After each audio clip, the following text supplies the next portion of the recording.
Welcome everyone to another episode of the Will and Rock MMA podcast. What's going on, everybody? Let's jump straight to it. Usman fought a phenomenal fight, completely dominated Rafael dos Anjos.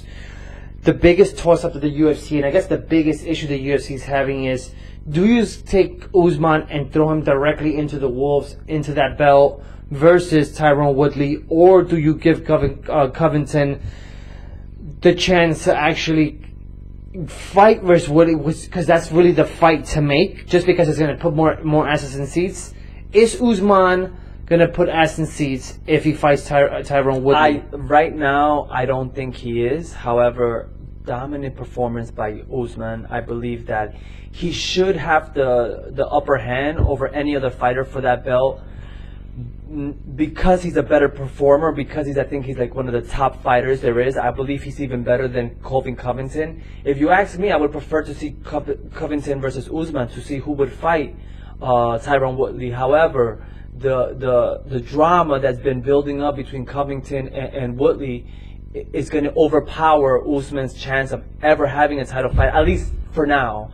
So let's make that fight happen before Usman's right. No, that's a great point. That's a great point. I think the UFC should look forward into doing something like that. But my biggest fear is that here we go again, giving someone like Tyron Woodley way too much of a layoff.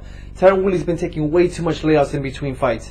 I think he's somebody who should just jump straight into it, and if you beat one, you jump in the mix and jump on the other. But then again, we don't know the situation that's going on. Do you think Woodley really wants that, or he doesn't? Or so we can't really talk about when. But I do agree. As fans, we want to see him perform more often. It's not up to us. It's about the fighters themselves and the contracts that they have with the UFC. But let's get him moving. All right. Next. So once again, kudos to Usman. Next fight is something that we're actually really looking forward to. The UFC is coming to Brooklyn. To the Barclay Arena, and you got Paige Van Zandt versus Rachel Stokovich.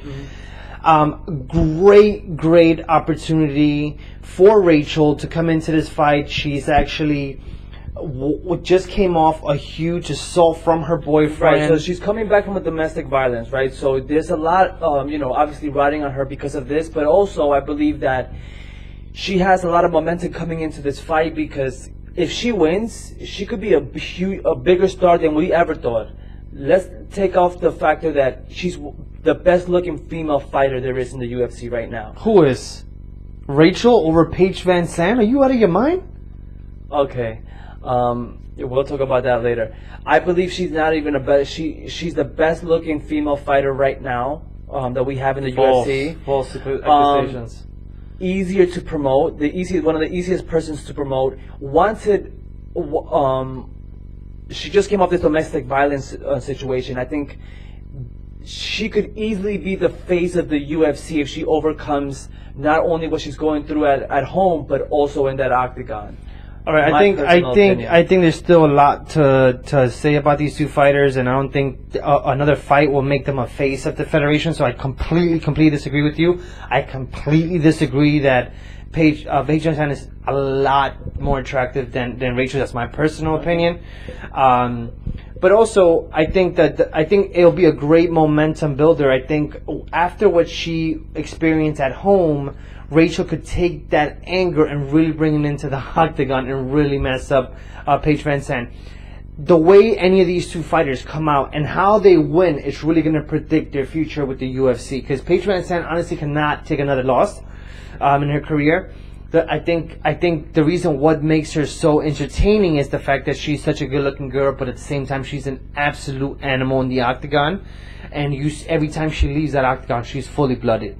Yeah. But she either wins or loses. Yeah. Long story short, I think this is a great matchup regardless for the UFC. I thought it was very well put together, easy to promote, and not only that, but you're taking two great women who are skilled in this sport and putting them together in the octagon. Phenomenal job with the UFC. Thing, right.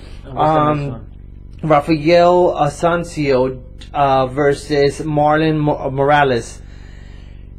This is one of those fights, bro, that people need to watch and start appreciating this weight class. These two guys, the level of talent and the speed that these guys work on is absolutely insane. They're great technical fighters. They do a phenomenal job on the ground. Their boxing skills is off the fucking charts. They're so well-rounded. And this needed a part 2, and now we're going to get it. Absolutely. Rafael's been doing this for so many years, back in the WEC days, where he used to get the title shot with the captain from Alpha Male. What's his name? Uriah Faber, who they fought a couple of times. Comes into the UFC, doesn't look the best, but as of late, he's just stepped it up another level. And he's performing to his maximum capacity. There's not a better challenge for him right now in his career to take on a guy like Morales, which also a young buck that's coming in he wants the throne. He wants a throne, and he has a really good chance of making it happen for himself. So this has a big applications for this fight, and I think that Morales would come out on top. We'll talk about that next time. Yeah, absolutely. Right now, that's Marlon Morales. He's one massive fight away from a title shot or two. He is truly something to watch. Yeah, and once again, I think the UFC has not done a great job promoting this kid, but when he gets his spotlight, you guys will see what we were talking about. Absolutely. And then some great news, man, because we always talk about the UFC or Bellator, but now we have another federation that we could actually talk about, which is One Championship, right? Right. Or One FC, as some people may call it as well. They just got Demetrius Johnson with that trade from with Ben Akron's, and now they end up picking up Sage Northcutt, which I think is a phenomenal pickup for them. Absolutely. I think it's a great opportunity for Sage. People are like, oh, why did I let such young talent go? And Dana, I got to give Dana credit for this. He said, let these guys go.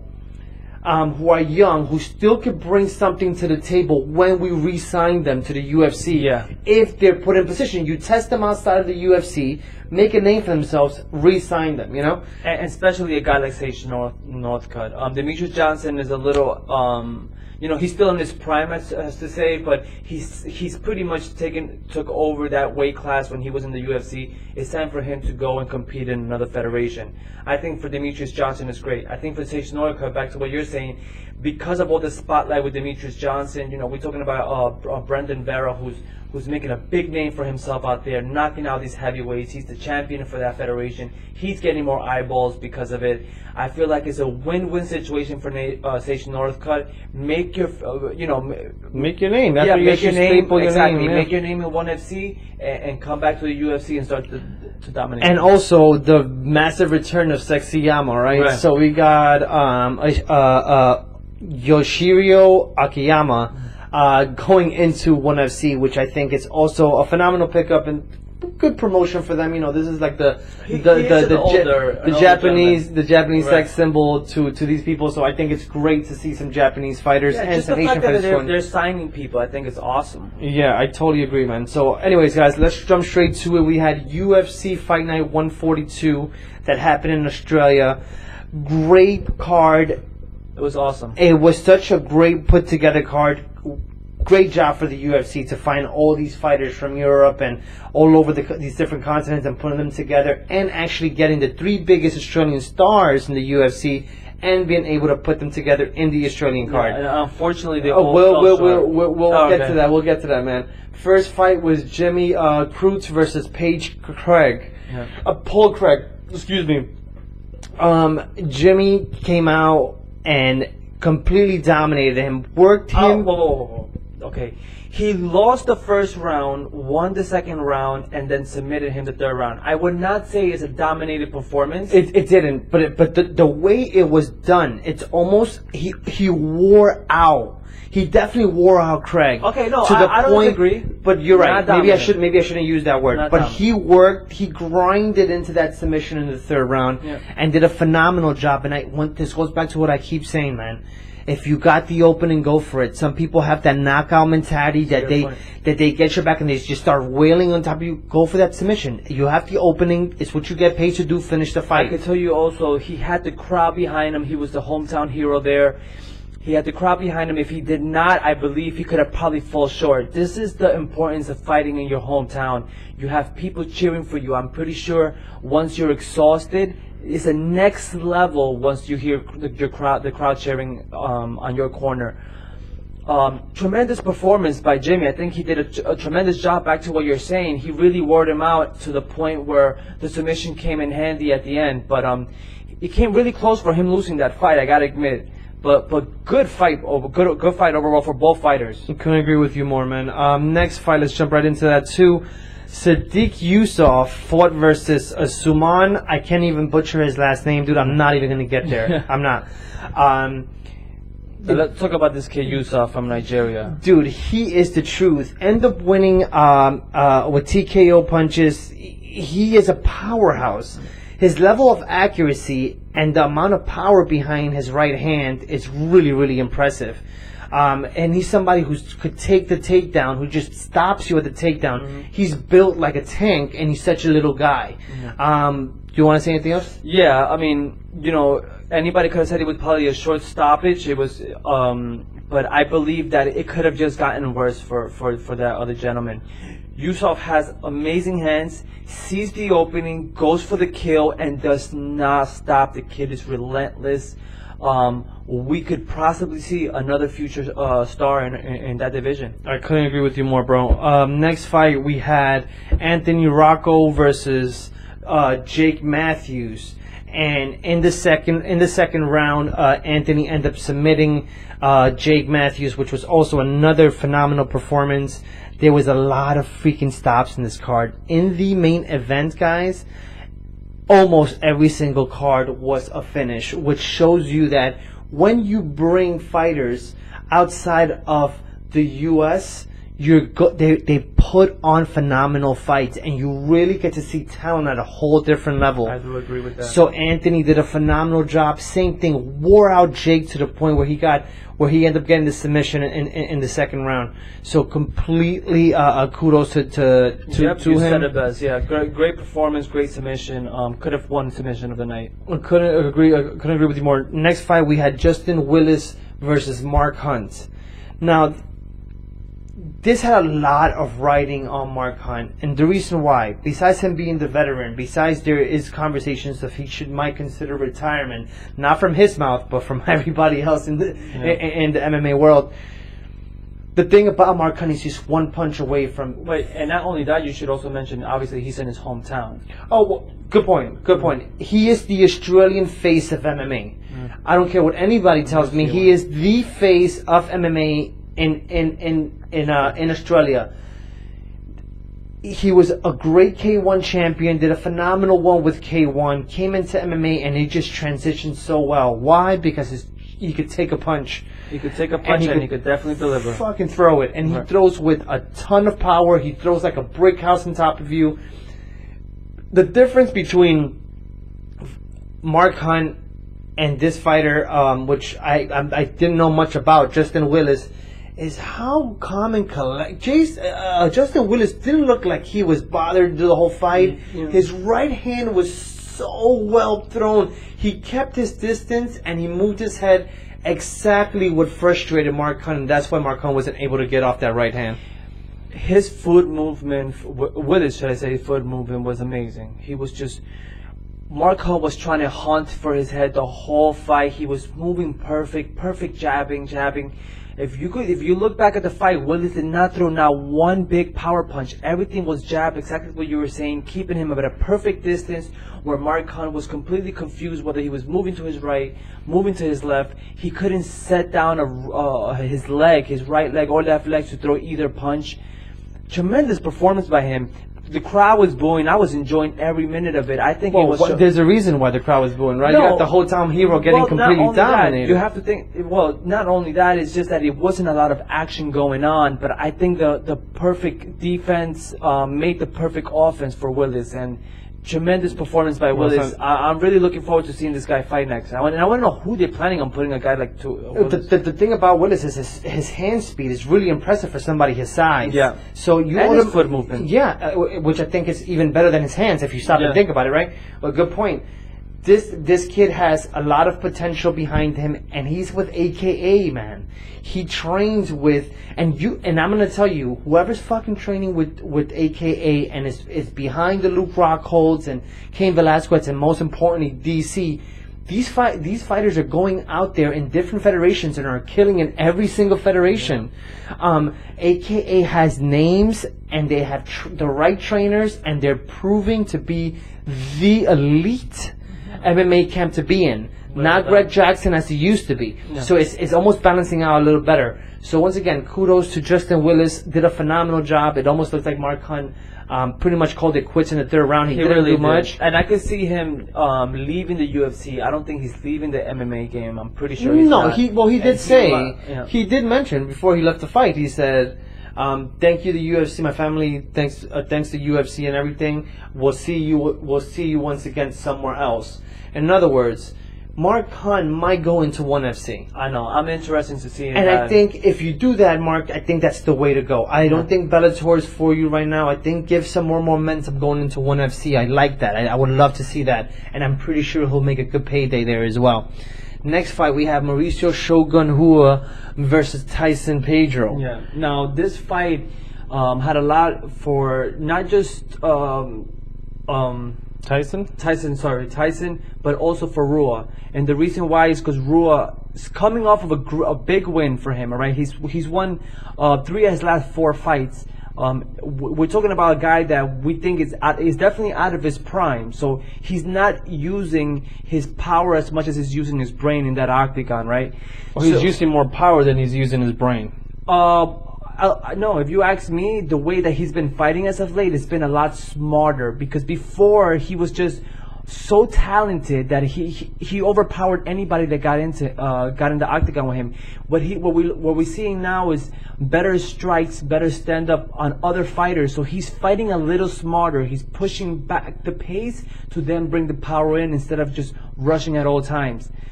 We have spoke about this before.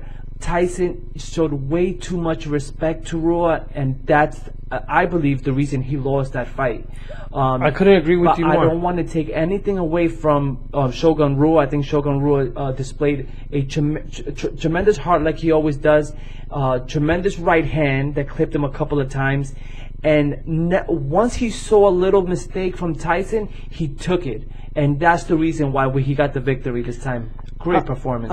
Everyone was saying that you could see it as there was a bit of luck going into the fight because Tyson's foot gave out on him. But the reason why his foot gave out on him is what happened to his foot in the round prior to that. Rua had him on his back and was able to hit his ankle to take him down, and you saw the pain. And I will say the commentating, as much as I love Dan Hardy and I think he did a phenomenal job, and he does a phenomenal job, they missed out on that one. They missed out on a lot. They missed out on little detailings of fight that predict ending of fights.